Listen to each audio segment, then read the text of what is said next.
everybody. Welcome to another episode of The Swing Direction. I am one of your hosts, Wes with the Salty Golfer, and we've got Ken Rollman in the house with Srixon, and we're going to talk about my fitting today and what we got and the equipment we're going to use, some changes we made, and I'm excited to dive in with my good buddy Ken. Ken, why don't you just give everybody a refresher about what you do for Srixon and Cleveland and all that stuff? I'm a territory manager for Srixon Cleveland Golf. I handle the Myrtle Beach area, also go up into Pinehurst and in the Outer Banks. I do a lot of hard good fittings as well, so it's kind of like primary goal of my business is working with irons, woods. We're in the middle of our big launch right now, so very excited about our ZXI launch. Yeah. And, that's what we fit you with. And, right. We're also launching our new wedges, which all new material, RTZ, which is very exciting. So it's been a great start to the year, minus the weather that we're having on Myrtle Beach. Weather's been brutal this year. I mean, just the last, 2 days ago, it was 80 degrees, and then now it's like 40. It's crazy. I've lived in the Carolinas 11 years now, and I've never seen a January like this. Yeah. And February is not very well. We had, 4 or 5 days that was okay last week. Right. All right, well, let's dive into it. So I am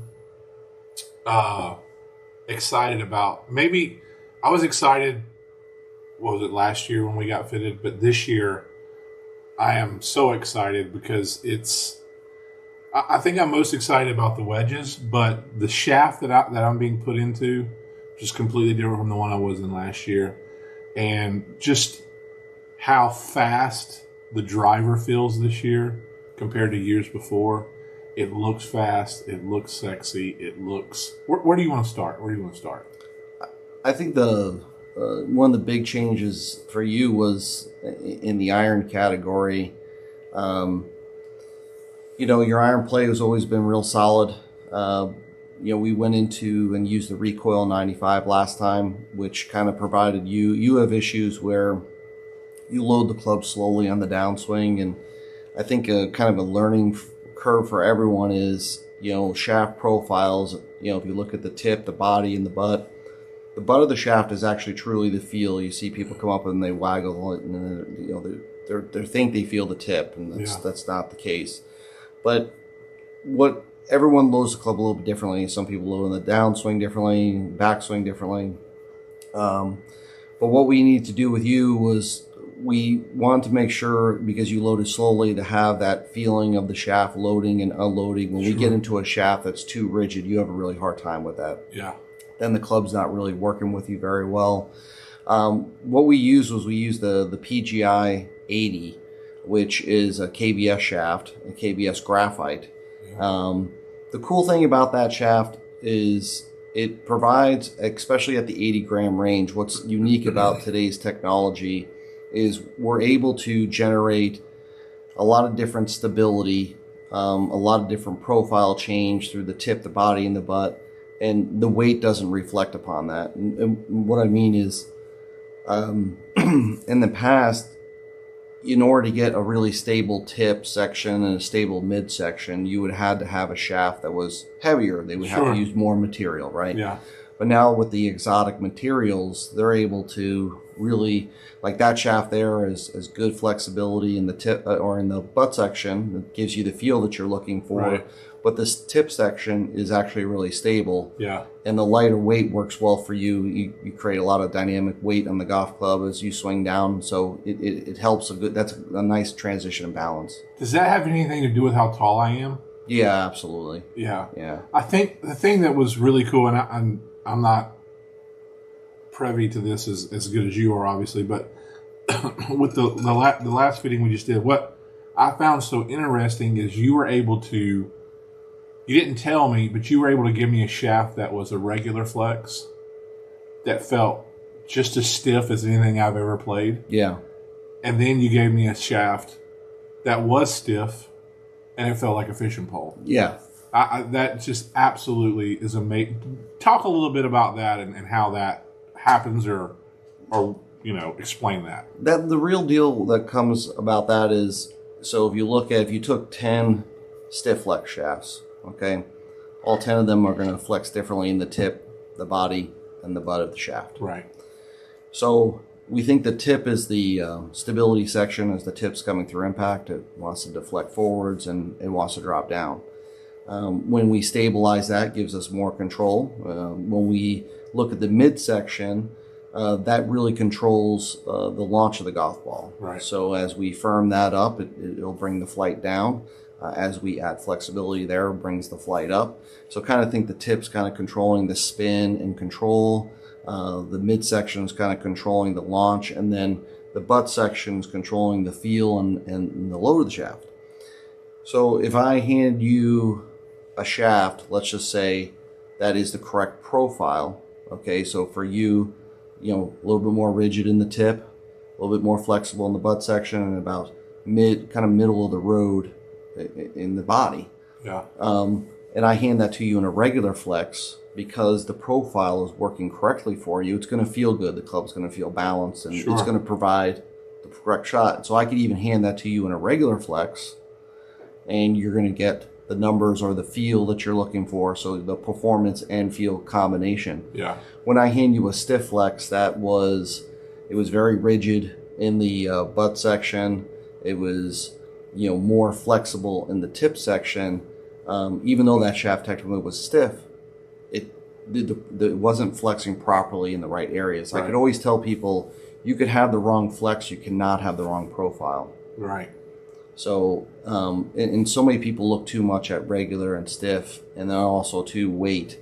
But not every regular and stiff are the same, right? Like it varies on shaft manufacturer. It varies. Yeah, absolutely. Where the stiffness and the weakness is, right? Yeah, take a good example is Graphite Design. You go on their website, the Pro Choice website, and they actually have like a code. So they kind of gave it so like the consumer can look at each shaft that they offer, and they offer, each one of their models in multitudes of flexes. Yeah. But you're able to at least see how, you take, 5 different Graphite Design shafts. They all flex and feel differently. They're going to provide a different ball flight. And the thing that's unique about the fitting is you can't just look at a shaft and it says, oh, this is a low launch shaft and this is what's going to be right for me. The problem is, without getting fit, without working with the product, especially someone that knows how the product works, like everyone asks me, how do you learn how these shafts react, right, and how they work? Well, you read up and you learn a lot of information from the manufacturers, but the reality is as I'm working with folks like yourself and seeing the ball fly and see how the product reacts with your swing and then with someone else's swing, and that's really how you're able to implement, finding the correct profile. So before we dive further into my iron setup that we chose to do, I'm in graphite shafts for the second year in a row, or the second time in a row with my irons. Yeah. Are we seeing a trend in the tour, like even the higher up on all the tours? Are we moving into a graphite shaft world? Will eventually, steel not be a thing when it comes to shafts? In my opinion, absolutely. I think a lot of the industry, folks in the industry are saying that too, because the reality is what you're able to do with a graphite shaft and what you're able to do with a steel shaft. The steel shaft is ultimately even as good as the manufacturing processes are getting, and, Sure. and they're also using different steels and different products. You're just so limited, and we're starting to see, look on tour, Champions Tour, the LPGA Tour, how much graphite is out there. I mean, the Champions Tour is loaded with graphite and we'll call hybrid shafts, like steel fiber, MMT, the Axiom. You have all these shafts now. There's all these companies that are coming out and they're using sometimes a steel product or another material product to essentially generate a graphite shaft, take the benefits of graphite, and then put in the benefits of steel. And I could tell you that I've done a case study with all the shafts that we offer, steel and graphite, and I want to say it's been 3 years in a row now that the graphite, the multi shafts, the ones that are like the steel fibers, Sure. the MMTs, the shafts that have the like an Axiom that has different types of carbon fiber in the tip. We'll call it more exotic graphite shafts. those win the accuracy competition every time. Wow. The dispersion, and also too, it's better for your body. I mean, when I was, I think it was 41 or 42, I started having major issues with my hands, like trigger finger and all that stuff. And the reality is, the graphite shaft absorbs roughly 90% or more of the vibration that comes through the shaft. That goes into your body, right? Yeah. And there's grips out there that also absorb, but the reality is, I mean, when you're sitting there swinging a steel shaft around, you're absorbing all that. And then, frankly, the weight. I mean, when I could take like I use a shaft that's 110 grams. It's a graphite shaft, but it plays like a shaft that's 125 or 130 grams. Right. And so it doesn't sound like a lot, but that's a huge amount of weight loss. And also, too, that shaft is counterbalanced. So at 110 grams, it really plays more like 90. Yeah. And so there's a lot of unique things about that. That's so interesting. I want to get more and more into that as I learn how all this works. But let's get back to my set. So we did a little combo set. Yeah, it was kind of cool this year. Yeah. We learned a little bit about what works for you, and like we went with the ZX4 and your long iron. We went with the ZX5s all the way down through the lower mid irons, and then into the gap wedge. I like you have if you're a lot of people ask me that, like, are you going to use the gap wedge that matches the set, or are you going to use a gap wedge that's like like what matches your sandwich? I think I asked that question. Yeah. And so I always put that back on the player and say, how often are you using your gap wedge for full shots? A lot of golfers that are using it for more full shots than short game shots, you should match your set. All right. Because just like you're hitting a pitching wedge, right, you want that same balance, that same feel, that same, the ball flying through that window.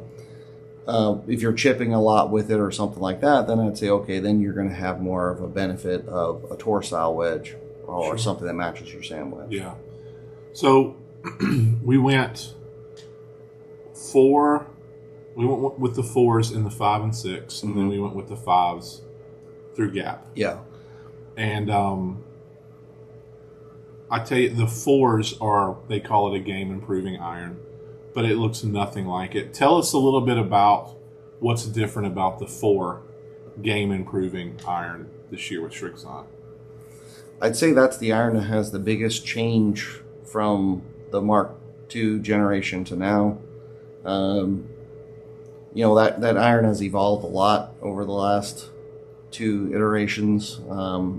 What's cool now is that iron is still hollow bodied, and ultimately when you have a hollow bodied iron, there's huge performance benefits. Okay, so the face is going to be made separately, the body is made separately, and essentially it makes the face like a springboard. Also, too, you have the ability, that whole hollow area on the inside, that's an enormous amount of weight now that could be distributed. Right. And kind of explain that when you're able to put weight, for example, out on the toe or a little bit behind the ball, it creates an enormous amount of stability. Yeah. So like if you hit a toe shot instead of the face going wide open, so the hollow bodied irons also too, you're able to lower center of gravity. So like on that 4 and 5 irons, it's gonna be easier for you to launch the ball. Right. Like you don't like hybrids, but a hollow bodied 4 iron and 5 iron in the ZX4 is gonna kind of give you that benefits of a hybrid, having the weight down and low. But with a look that you like. I mean, there's definitely a lot less offset on that iron. Yeah, the thing that was so cool about the 4 is it didn't look anything like a game improving iron. Like you look down, you see the top line, and I'm not a big fan of seeing things behind the golf club. Yeah. And I didn't see anything. And it was really cool. It feels like I guess the face is still forged, right? Yeah, so it has the same face as the ZX5, so it's a mainframe face. So we forged that separately, and what you don't see is all that technology behind there. There's a lot of AI technology behind that face, and then it's actually laser welded onto the body, and it's made with what they call sub 10 stainless steel. Yeah, that's kind of the cool thing about making golf clubs in multiple materials, and sub 10 stainless steel it's actually made with vanadium and alloys, but it's spring steel. It's what they use to make springs in locomotives and heavy equipment. So cool. Yeah, what it allows is the face to flex, but very consistently. Yeah. And one thing that we try and do with all of our golf clubs is, even though the ZX4 is considered a game improvement iron, I think it's totally different than a normal game improvement. It gives you a lot of forgiveness, but what it does give you is gives you a set of golf clubs that are meant to play golf. Sure. So, like, you go on the net and you're not sitting there hitting 180-yard 7-irons. We don't want that. Like, we want to have consistency. You want to be able to sit there and have the ball flying within 5 yards of the last shot you hit. Right. So you'll see a lot of absolute forgiveness. You'll see a lot of distance from the golf club, but it'll be for the golf course. There'll be spin to go with it. There'll be playability to go with it. There'll be proper gapping to go with it. All right, so moving on up into the bag, something else we did new this year is we went 7 wood, 5 wood, and then driver. Yeah. So the question I had was, I think the 4-iron is the same loft as the 7 wood. Yes. Correct? Yeah. Yes. So take me through why that's okay. Get this question all the time, and I think now that you're seeing more tour pros using 7 woods and 9 woods, yeah, and you see how the heads are, they're really more like a hybrid. And so the reason why a 4-iron at 21 degrees and a 7 wood at 21 degrees does not go the same distances, 2 main reasons: the length of the golf club, the 7 wood is longer. And also, too, it's the weighting of the face. Like, think on a fairway wood, the weight could go very far back and very up. And also, too, being in a wood, the crown is substantially larger, so even more flexibility in the face. Right. So the ball speed is going to be higher. So it's the length of the golf club, the weighting, and the fact that there's such a larger hollow area. Say the shape, so to say, is so much larger. It allows for the face to be much more springy. So a 7 wood, though, is going to go much farther than a 4-iron. I like to tell people a 7 wood is like a 3 hybrid. And I liked what we did this year. You've always had issues with 3 woods, and so many players do. You're starting to see now, even on tour, a lot of guys ditching 3 woods, and some people are throwing mini drivers in there. Some people are throwing 7 wood. Like, they're throwing golf clubs that are going to be more utilized. Yeah. 3 woods are hard to hit. Well, I was watching last night on YouTube. Tiger Woods has this thing with TaylorMade. It's called Tiger Talks. And it was a 20-minute video. He had Scotty Scheffler and Fleetwood. And they were literally talking about 5 woods and 7 woods. And Tiger plays a 5 wood. Doesn't really play a 3 wood a whole lot. He has 5 wood and a 7 wood now in his bag. And they were hitting shots. Tiger was like, and Tommy Fleetwood was just completely flabbergasted at this. But Tiger was like, I carry that 5 wood and even that 7 wood. So if I hit a ball in the rough, I can get out of it with that 5 or 7. And he showed how he does it. It was a 180-yard shot. He opened up the 5 wood. I don't know, like, turned it into a different loft. And he hit these, like, it looked like a punch 7-iron is how he was in it. And then he was showing Tommy and Scheffler, and he taught them a new shot. Like, they were hitting 5 woods 180 yards because they were opening up the face. Yeah. But that head could get through the grass. And I don't know, I was excited. It was like, oh shit, like, I've got a 5 and 7 wood coming now, so I could maybe perform that type of shot if I needed to. I feel like the 7 wood and the 5 wood is a very more versatile club for me than a 3 wood would be. Look at Tiger's career. I think it was 13 that he won the Players. And I like to go back. It would be kind of interesting to see how many times off the tee he hit 5 wood. Okay. Instead of driver or even 3 wood.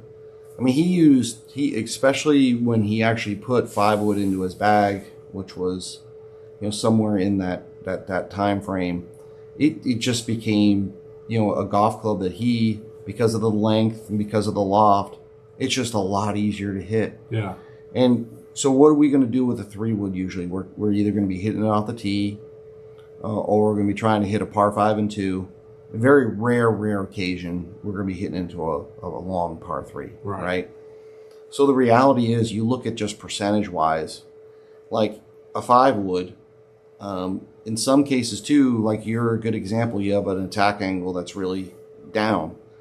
So with the 5 wood, we're actually able to generate more launch. Right. So the simple physics of it is the ball will slowly ascend and slowly descend. Where the 3 wood, it comes off lower and lower spinning.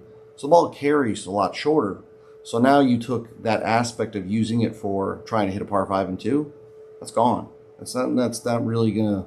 If there's anything in front, like usually guarded by bunkers, you're actually going to get more out of the 5 wood, and because it's shorter and has more loft, sure, it's just going to be easier to hit. Yeah. And a little tidbit, I don't like bringing this up a lot because I don't want the USGA to change it, but they only springboard test drivers. Really? They don't springboard test. So explain that. So what they do is they check the flexibility of the face, and it has to only create so much ball speed, so to say. Easiest kind of way to say it. But with the 3 woods and the fairway woods, they don't go under that same scrutiny. So the faces are very hot. They're hotter than, a driver, so to say. Awesome. Yeah. That's kind of cool. Another cool thing about that, what I was watching last night with the Tiger Talks, is he said that he learned that shot from VJ. Back then when VJ was winning a lot, or he won maybe 2000, maybe something like maybe earlier than that. It was 2006. VJ was using a 7 wood. Yes, that's what he said. He said that no one on tour was using a 7 wood, and it was an old 7 wood. Yeah. It was a Callaway heaven wood, but it wasn't even it wasn't even the model from that year. It was a model from like 5 years or 6. Yeah. He was probably the first guy out there using a. He's a tinkerer, though, man. He is. And I think what happened with him, the hybrids were just starting to become popular. Yeah. And he didn't like a hybrid. He liked the fairway wood, so for him, the 7 wood went in.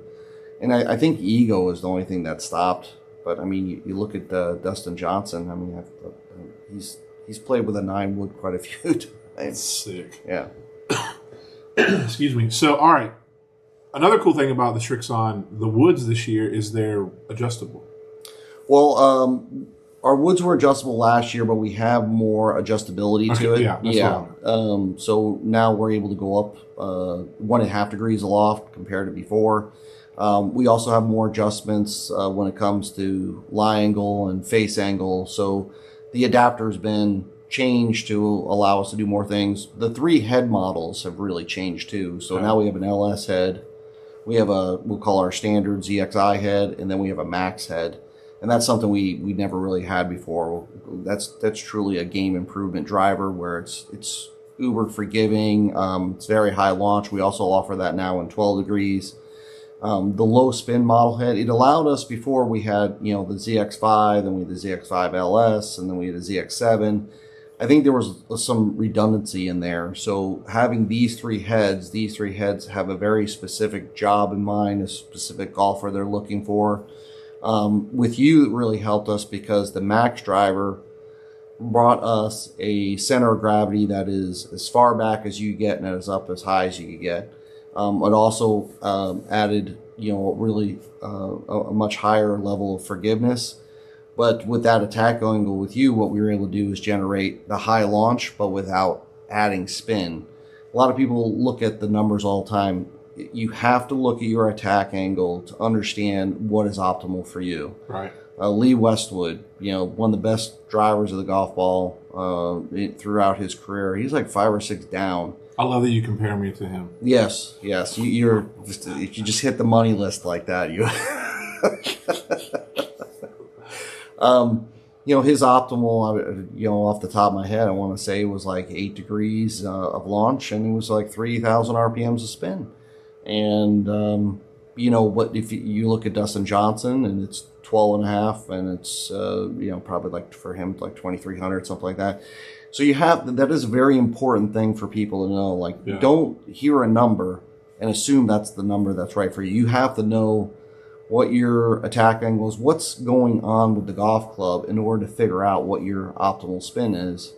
So let's go a little bit deeper in that. So when someone goes to get fitted, what question should they ask about that? Like, I think so many people that are maybe just getting into golf, or they've had a hand-me-down set forever, or that their driver was bought off of eBay or whatever, and then they get, and we kind of touched on this the last time, but for people that are first hearing this, when it comes to the driver, what are some questions they should ask the fitter? Because sometimes the fitter just says, here, this works for you, and no one knows why it works for them. So give us a couple examples of questions maybe people should ask.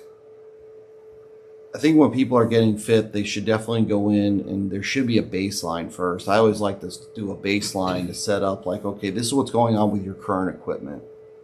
Because in what most golfers think what's going on, or you just want to know what's really accurate. And also too, Sure. like, then after you set up the baseline, like, are these things optimal for me?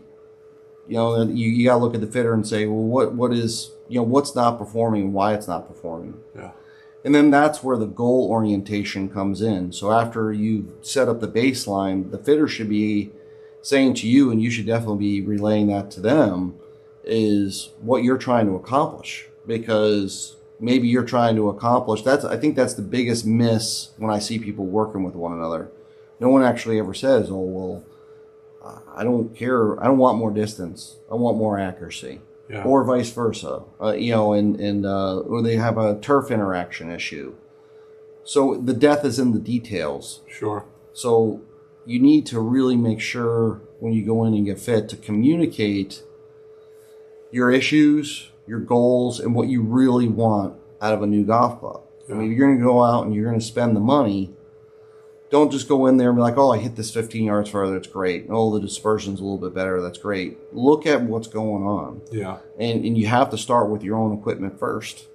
A lot of people they walk up and they start hitting balls. Okay, I hit my 7-iron 170 yards, and then I get them on the TrackMan, and they might hit 2 shots that far, but then they hit like many others, and reality is they have no spin, and now it's like, well, your issue's not distance, it's you actually have a spin issue. Yeah. So I mean, that's how that conversation Sure. with the fitter can change things. You just really want to be involved. So you would say go to the fitter with a plan like, hey, I like how I'm hitting it, but the distance is good, but I need more accuracy, or I hit the ball straight, but I want to go, how can I get longer? Yeah. Yeah. Have a plan when you go into this fitting, correct? And you said something about turf interaction. Can a fitter tell that on an indoor fitting, or is that a tougher thing? Oh, you can't, especially with the units, the launch monitors. We can see low point. We could also see attack angle. Yes, we could tell there's a turf interaction problem.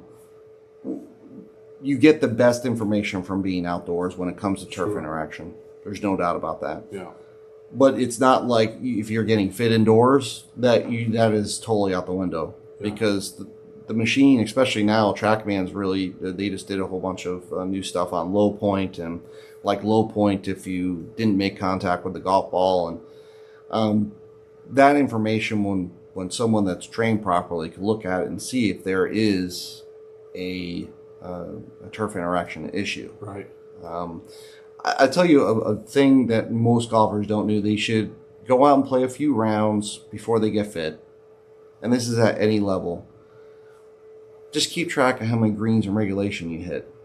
Keep track of how many fairways you hit. Right. Keep track of, were you short of the green most of the time, or were you long? It's a little like you just take your scorecard, just make a little just some notes, yeah. Just a little thing like that. And I think a lot of people will be super surprised on what their actual issues are. And then also too, that is invaluable information when you go to a fitter and say, hey, I hit 12 greens in regulation and I shot 82. Yeah. Okay, well, there's something wrong there, and it's, you hit 12 greens in regulation, so how many fairways did you hit? Suck at putting. Yeah, well, the first thing we're looking at is the putter. let's see you chip. Let's see a bunker shot. But that's important because just getting some information. Right. Most people just walk in, and I understand. It's time, right? Yeah. The biggest problem with golf is the level of time. Sure. But if the golfer they don't have to be extremely knowledgeable to gather some of this information that for the knowledgeable fitter to be useful. Yeah. And very helpful. I had a golfer come in that was using Arcos or one of those things, and he just handed to me his phone and had all the stuff on there. So I sat there for like 5 or 10 minutes, and while he was warming up, I digested that information, and I was like, huh. Yeah. And then it was funny because he had that, but he didn't know what to do with it. So he's like, well, I think I have this problem. I'm like, no. I'm like, it's clear right here. And, right. And that stuff like that is really invaluable. All right. So let's go to the other end of the bag, which very excited about the wedges that just came out from Cleveland. Yeah. You always say that feel is what you hear, right? Absolutely. Yeah. So these wedges feel so soft, sound so soft, or however you want to call it. We've had a conversation ourselves about they kind of remind us of the old 588, the old RTG. Yeah. I'm so excited about this. Probably the thing that gets me most jacked up for 2025 is the RTZ wedge. It's the scoring club. It's a scoring club, but also we've done something so unique. We actually designed our own alloy. It's not even a steel, it's an alloy. And the biggest problem was in the old days when we had soft wedges and we had, especially raw wedges that had no nickel coating. Right. They felt great. And then you would use them, and frankly, within 3 months, they would be all rusty. And also, too, softer metal means the grooves are going to be softer, and they don't last very long. Right. So an old 588 RTG wedge from, the 90s was an amazing wedge, but within 6 months, you were throwing it away. Yeah. It was in the garden. It was just, you go buy another one. The grooves would literally move, right, up or down. Yeah, I mean, you're just starting to, wear the heck out of them. There's no edge. But now what we've been able to do is design a wedge that feels like that. And the new ones, even the ones that are the satin finish, there's no nickel on there, which a lot of people don't realize with wedges. That's where you lose a lot of grooves before you even buy a wedge. As soon as you buy a brand new wedge off the rack, it already, because they throw nickel coating over the top of it or some type of finish coating over the top of it, that affects the grooves. Right. And we've always worked on that. We used to actually groove our wedges after the finish process. But with this wedge, with the RTZ wedge, they are just polished. Okay. It will never rust because it's an alloy. The difference between the Tor satin and the raw Tor grind is essentially just the fact that the one was polished and the one wasn't. So they provide the same feel, the same versatility and all that stuff. And the one thing with the raw Tor grind, you're able to do more customization. Sure. Round off the leading edge and change the sole a little bit. Yeah, I was looking in the Srixon book that you gave me the other night, and it seems like there's a lot more stuff you can do with a wedge. We added in the fact that you're able to change in the leading edge. So people, we play here in Bermuda, right? Most people in the South do, and then like this time of the year, there's overseeded rye over the top of that. So I see a lot of people come from up north and they got wedges with very little bounce, and then they're like really sharp leading edges, and they're like, oh, up there I was a chipping machine, and down here I can't do anything. It's because Bermuda, you don't want that wedge to try and dig. You want to glide. Yeah. And what's going to glide? Imagine you took a knife or butter knife and kind of rode it across a carpet. It would jump, right? And that's what happens with your wedge. So we give the ability to round off the leading edge, sharpen the leading edge. We also give you the ability, if you want to open and close the golf club, you can actually add relief to the raw Tor grind. Right. The cool thing this year, and I know the big thing that was important for you, is now we're doing custom ferrules and color fills. Yeah. And you can do that with the Srixon irons too. I did on my set. I did the it was the black, white, and metallic gold stripe. But it's cool. You know, we love the bling these days. Yeah, so for sure, for sure. So as Srixon Cleveland as a whole, what are you most excited about with everything that came out? Is it the wedges? I think the RTZ wedge is going to be this wedge could go down as the greatest wedge that Cleveland golf has ever created. That's my opinion.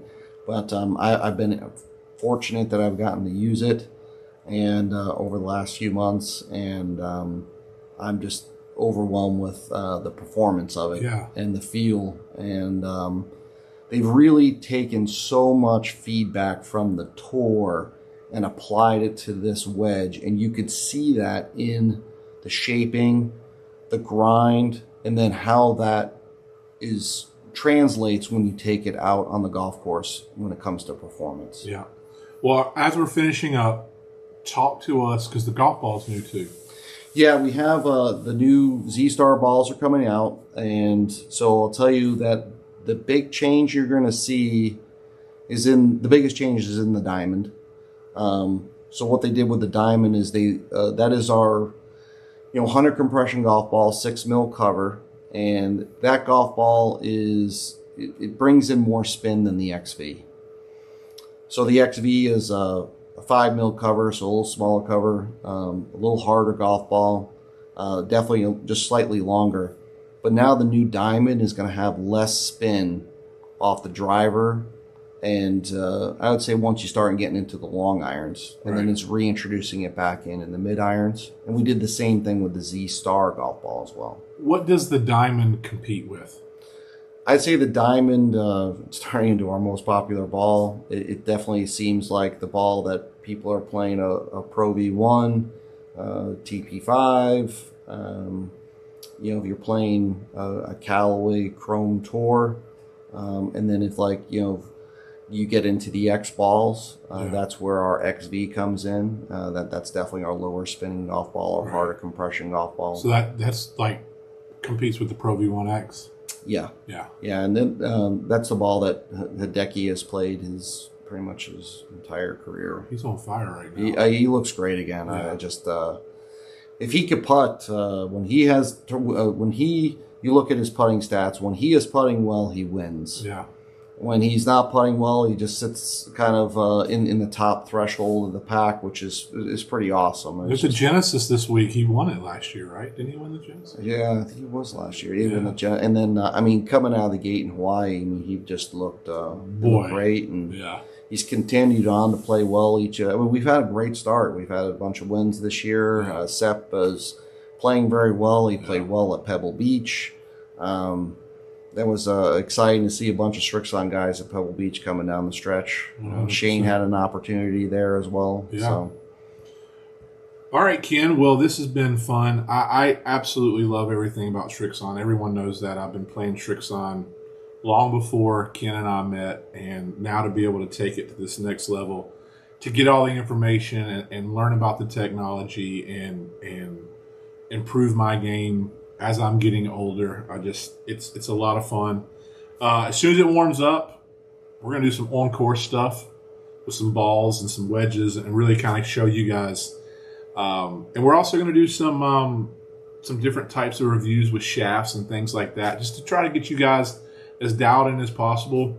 And because all this information is so fun for me to learn, I know you guys love it too, and I can't wait for us to continue down this path of showing you how to get better at golf, especially the everyday golfer like myself. So, Ken, you want to sound off before we get off? Yeah, just excited about some of the stuff we got planned for when it gets warmed up. Our whole goal is just to give you the information to go out and really better your game and utilize the stuff that's out there and the technology that's out there. We got some really cool stuff coming. All right, that's it. We'll see you on the next episode, and thanks so much for sticking around and being part of the show.